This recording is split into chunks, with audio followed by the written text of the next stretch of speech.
بسم اللہ الرحمن الرحیم۔ جب قریش نے دیکھا کہ بنی ہاشم اور بنی عبد المطلب آپ صلی اللہ علیہ وسلم کے ساتھ ہیں، ادھر موسم حج قریب ہے، اس موقع پر آپ صلی اللہ علیہ وسلم تبلیغ میں سرگرم کوشش کریں گے اور آپ صلی اللہ علیہ وسلم کے کلام حق کی مقناطیسی کشش سے سب واقف تھے، اس لیے اندیشہ ہے کہ اب ان کا مذہب تمام دنیا کے اطراف میں پھیل جائے گا، تو سب نے جمع ہو کر یہ طے کیا کہ مکہ مکرمہ کے تمام راستوں میں اپنے آدمی بٹھا دیے جائیں تاکہ اطراف عالم سے جو لوگ حج کے لیے آئیں تو انہیں دور ہی سے کہہ دیا جائے کہ یہاں ایک ساحر ہے، نعوذ باللہ، جو اپنے کلام سے باپ بیٹے اور خاوند بیوی میں اور تمام رشتہ داروں میں تفریق ڈال دیتا ہے، تم اس کے پاس نہ جاؤ۔ لیکن اللہ کی قدرت، ان کا یہ طرز عمل حضرت صلی اللہ علیہ وآلہ وسلم کی تبلیغ کا کام کر گیا۔ اگر وہ ایسا نہ کرتے تو ممکن تھا کہ بہت سے لوگ آپ صلی اللہ علیہ وسلم کا ذکر نہ سنتے، لیکن ان کی اس جد و جہد نے سب کو آپ صلی اللہ علیہ وآلہ وسلم کا مشتاق بنا دیا۔ جب قریش اپنی تدبیروں میں ناکام رہے اور دیکھا کہ روز آپ صلی اللہ علیہ وسلم کی دعوت عام ہوتی جاتی ہے اور لوگ کثرت سے اسلام میں داخل ہو رہے ہیں، تو اب ہر قسم کی ایذا رسانی شروع کی۔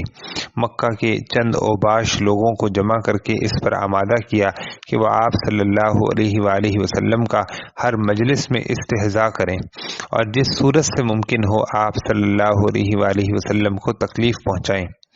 ایک مرتبہ حضرت صلی اللہ علیہ وآلہ وسلم کعبہ شریف کے پاس نماز پڑھ رہے تھے، جب سجدے میں گئے تو ابو جہل نے موقع غنیمت سمجھ کر ارادہ کیا کہ آپ کا سر مبارک کچل ڈالے،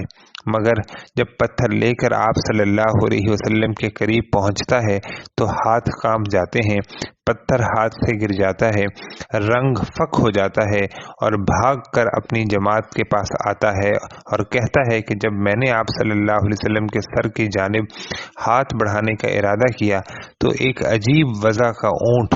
منہ کھولے ہوئے میری طرف جھپٹا اور قریب تھا کہ مجھے کھا جائے، میں نے ایسا اونٹ آج تک کبھی نہیں دیکھا۔ یہ واقعہ ہے جو کفار کے مجمع میں سب کے سامنے پیش آیا اور خود کفار کے سردار ابو جہل نے اس کا اقرار کیا۔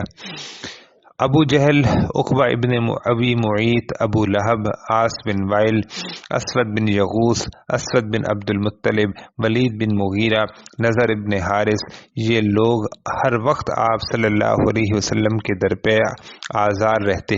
ان میں سے کسی کو اسلام کی توفیق نہیں ہوئی بلکہ سب کے سب ذلیل ہو کر ہلاک ہوئے، کچھ غزوہ بدر میں تلوار کی گھاٹ اتر گئے اور کچھ نہایت گندے اور سخت امراض میں گل سڑ کر مر گئے۔ جب کفار قریش نے دیکھا کہ یہ تدبیر بھی کارگر نہیں ہوئی تو سب نے مشورہ کر کے یہ طے کیا کہ وہ اپنے سب سے زیادہ چالاک سردار عتبہ بن ربیعہ کو آپ صلی اللہ علیہ وآلہ وسلم کے پاس بھیجیں تاکہ وہ آپ صلی اللہ علیہ وسلم کو ہر قسم کی دنیاوی طمع دلائے، شاید اس تدبیر سے آپ صلی اللہ علیہ وسلم اپنے دعوے سے خاموش ہو بیٹھیں۔ عتبہ بن ربیعہ آپ صلی اللہ علیہ وسلم کی خدمت میں حاضر ہوا۔ آپ صلی اللہ علیہ وسلم مسجد میں نماز پڑھ رہے تھے، پاس جا کر کہا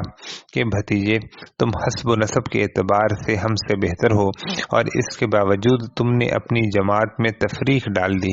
اور ان کے معبودوں کو اور ان کو برا بھلا کہا، ان کو اور ان کے آباء و اجداد کو جاہل ٹھہرایا، تم آج اپنے دل کی بات کہہ دو۔ اگر ان سارے قصوں سے تمہاری غرض یہ ہے کہ بڑی دولت جمع کر لو تو سنو، ہم تمہارے واسطے اتنا مال جمع کر دینے کے لیے تیار ہیں کہ تم اہل مکہ میں سب سے زیادہ مالدار ہو جاؤ۔ اگر یہ چاہتے ہو کہ تمہیں سرداری حاصل ہو جائے تو ہم اس پر راضی ہیں کہ تمام قریش کا سردار بنا دیں اور آپ کے حکم کے بغیر کوئی ذرہ نہ ہلائیں، اور اگر آپ کی غرض بادشاہت ہے تو ہم آپ کو اپنا سب کا بادشاہ بنا سکتے ہیں، اور اگر تم پر معاذ اللہ کسی جن کا اثر ہے اور جو اسی کا کلام یعنی وہی تم لوگوں کو سناتے ہو اور تم اس کے دفع کرنے سے عاجز ہو تو ہم آپ کے لیے کوئی طبیب تلاش کریں جو آپ کا علاج کرے۔ جب عتبہ اپنے کلام سے فارغ ہوا تو نبی کریم صلی اللہ علیہ وسلم نے اس کی ساری داستان کے جواب میں ایک سورت قرآن کی سنا دی، جس کو سن کر عتبہ ہکا بکا رہ گیا اور اپنی قوم میں واپس آ کر کہنے لگا کہ خدا کی قسم آج میں نے ایسا کلام سنا ہے کہ اس سے پہلے اپنی عمر میں کبھی نہیں سنا تھا۔ خدا کی قسم نہ وہ شعر ہے، نہ نجومیوں کا کلام ہے، نہ سحر ہے۔ میری رائے یہ ہے کہ تم سب اس شخص یعنی آپ صلی اللہ علیہ وسلم کی ایذا سے باز آ جاؤ، کیونکہ ان کا جو کلام میں نے سنا ہے واللہ اس کی شان عظیم ظاہر ہونے والی ہے۔ میں تمہارا خیر خواہ ہوں، تم میری بات مانو اور زیادہ نہیں تو کچھ دنوں تک انتظار کرو۔ اگر عرب ان پر غالب آ گئے تو تم مفت میں اس تکلیف سے نجات پاؤ گے،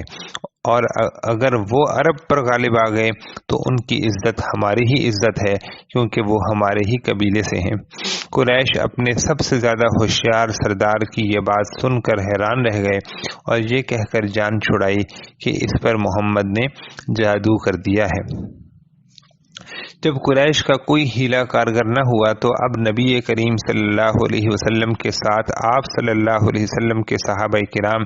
رضی اللہ تعالی عنہم اجمعین اور متعلقین اور اقربا کو بھی ستانا اور طرح طرح کی ایذائیں دینا شروع کی۔ حضرت بلال رضی اللہ تعالی عنہ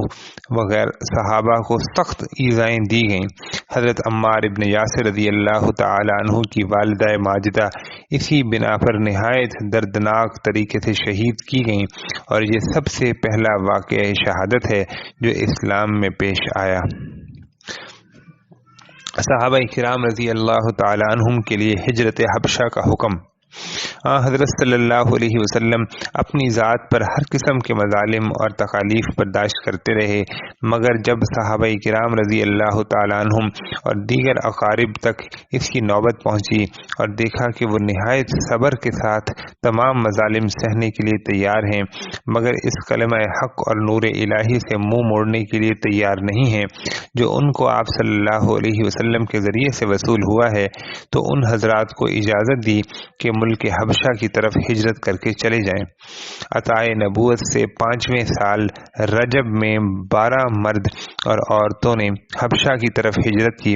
جن میں حضرت عثمان رضی اللہ تعالی عنہ اور آپ رضی اللہ تعالی عنہ کی زوجہ محترمہ حضرت رقیہ رضی اللہ تعالی عنہا بھی تھیں۔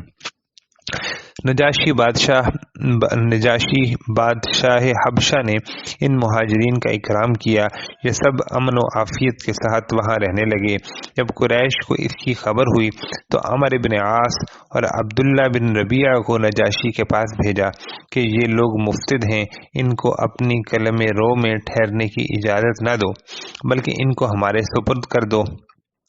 نجاشی ایک سنجیدہ آدمی تھا، اس نے ان کے جواب میں کہا کہ میں یہ کام اس وقت تک نہیں کر سکتا جب تک کہ ان کے مذہب اور خیالات کی تحقیق نہ کر لوں۔ ان حضرات سے نجاشی نے دریافت کیا کہ اپنے مذہب اور اس کے صحیح واقعات بتلائیں،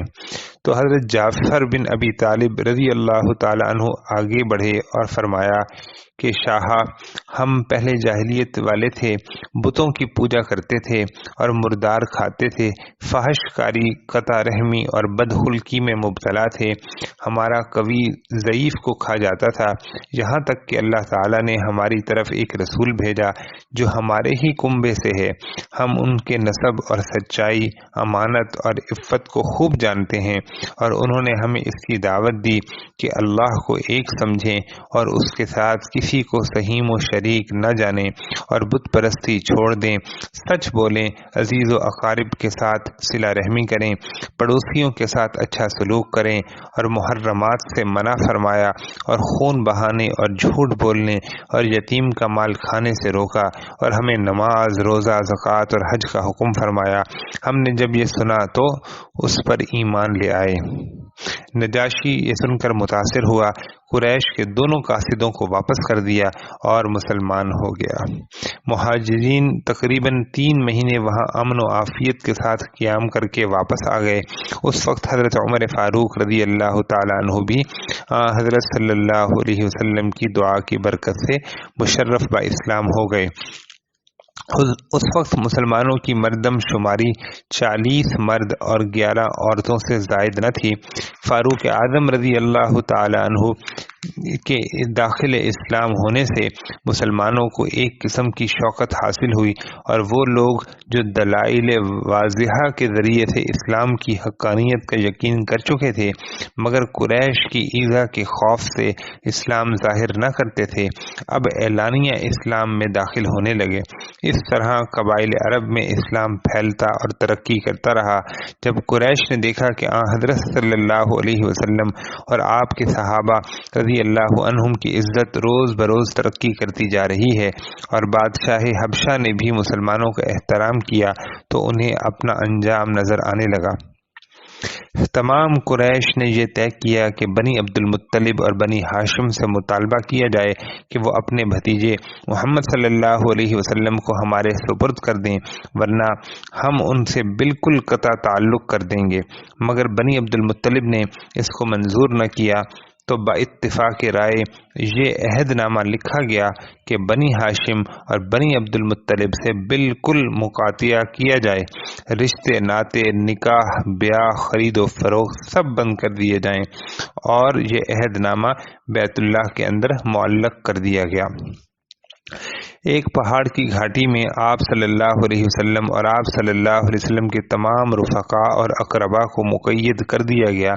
اس وقت ابو لہب کے سوا تمام بنی ہاشم اور بنی عبد المطلب کے تمام افراد بلا امتیاز مسلم و کافر سب کے سب ابو طالب کے ساتھ رہے اور اس گھاٹی میں مقید اور محصور ہو گئے۔